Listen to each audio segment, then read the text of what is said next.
última hora, Claudia Sheinbaum rompe protocolo al exhibir y revelar tremendo video ante millones de mexicanos sobre el Fobaproa. Ernesto Zedillo y prianistas pensaban que ya no existían estas pruebas. Vamos al Fobaproa, vamos primero al documento y luego vamos a, sí, el video, y luego vamos con Pablo.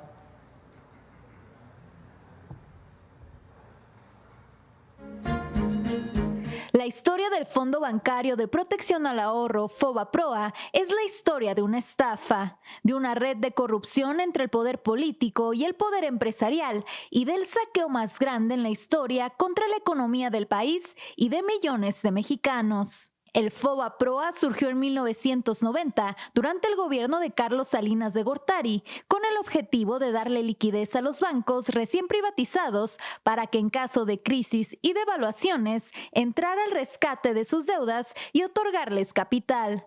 Originalmente el Fobaproa era un fideicomiso privado administrado por el Banco de México.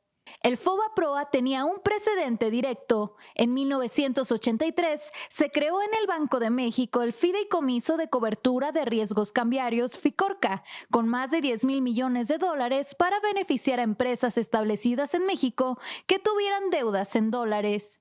Su primer director fue el entonces joven economista Ernesto Zedillo Ponce de León, recién doctorado en la Universidad de Yale. El FICORCA, como el Fobaproa, fue un instrumento para beneficiar a grandes empresarios que contribuyeron a las campañas políticas del PRI y al ascenso de la nueva élite de tecnócratas. FICORCA benefició al menos a 209 empresas que pertenecían a los 30 grupos empresariales más poderosos.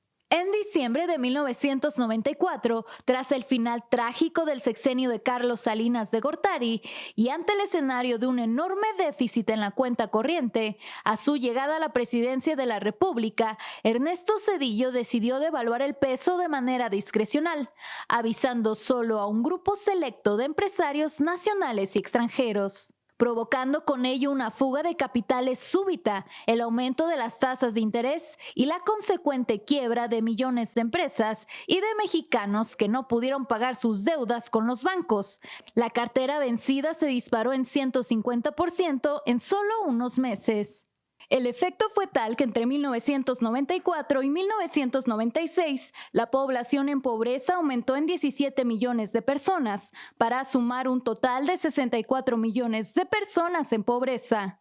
Como consecuencia del error de diciembre, durante ese sexenio la moneda mexicana perdió más de la mitad de su valor, pasando de 3.4 pesos por dólar a 9.4 pesos por dólar. El gobierno de Ernesto Zedillo decidió endeudarse con 50,000 millones de dólares frente al gobierno de Estados Unidos y del Fondo Monetario Internacional, elevando a 164,000 millones de dólares la deuda externa, cifra sin precedente en la historia del país. Zedillo firmó una carta de intención con el FMI para acelerar el proceso de privatización de empresas estatales, elevar las tasas de interés de manera inusitada, lo que provocó la quiebra de cientos de miles de familias y generó el famoso efecto tequila de la recesión económica mexicana.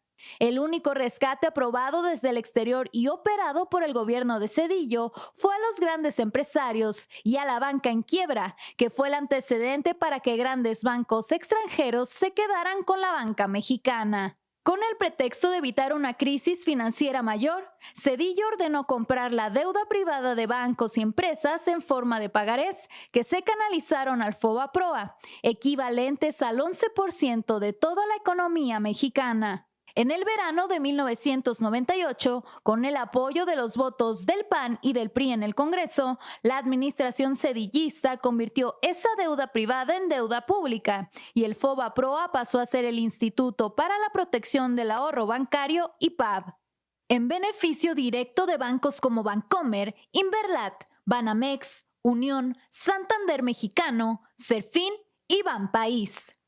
La deuda original de 552,000 millones de pesos se convirtió en deuda pública. Al cierre del 2000, el último año del sexenio de Zedillo, esa deuda había crecido a 705,000 millones de pesos y en 2023 ascendía a 1,096,877,7 millones de pesos. En un cuarto de siglo, creció más de 100%, aunque ya se habían pagado más de 1,376,000 millones de pesos solo en bonos del IPAB.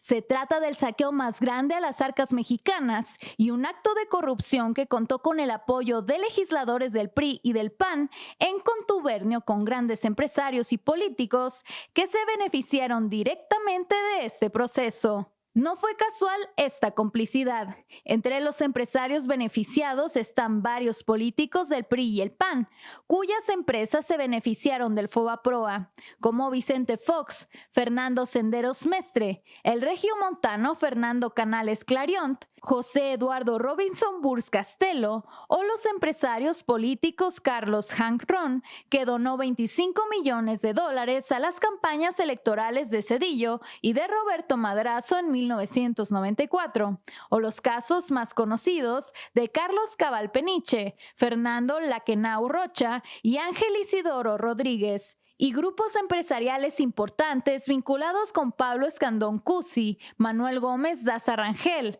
Claudio X González Laporte, Agustín F. Legorreta Chaubet, la familia Ballesteros, Valentín Díez Morodo, David Peñalosa, Ricardo Salinas Pliego y Enrique Molina Sobrino. El FOBAPROA fue el modelo para otros rescates discrecionales, como el carretero de 1997, que costó más de 165,000 millones de pesos, o el rescate azucarero de 27 grandes ingenios por más de 30,000 millones de pesos. En 2005, la Comisión Investigadora del Senado de la República sobre el FOBAPROA-IPAB consideró a este mecanismo como un despojo en el que se detectaron operaciones irregulares por montos millonarios, por las que se presentaron denuncias por defraudación fiscal, tráfico de influencias, uso indebido de atribuciones, conflicto de intereses, fraude corporativo, uso de información privilegiada, engaño y perjuicio a la nación. Hasta Carlos Salinas de Gortari, ex jefe de Zedillo y padre del neoliberalismo, calificó al FOBAPROA en su libro La década perdida como una capitulación y entrega de áreas fundamentales de la economía a extranjeros.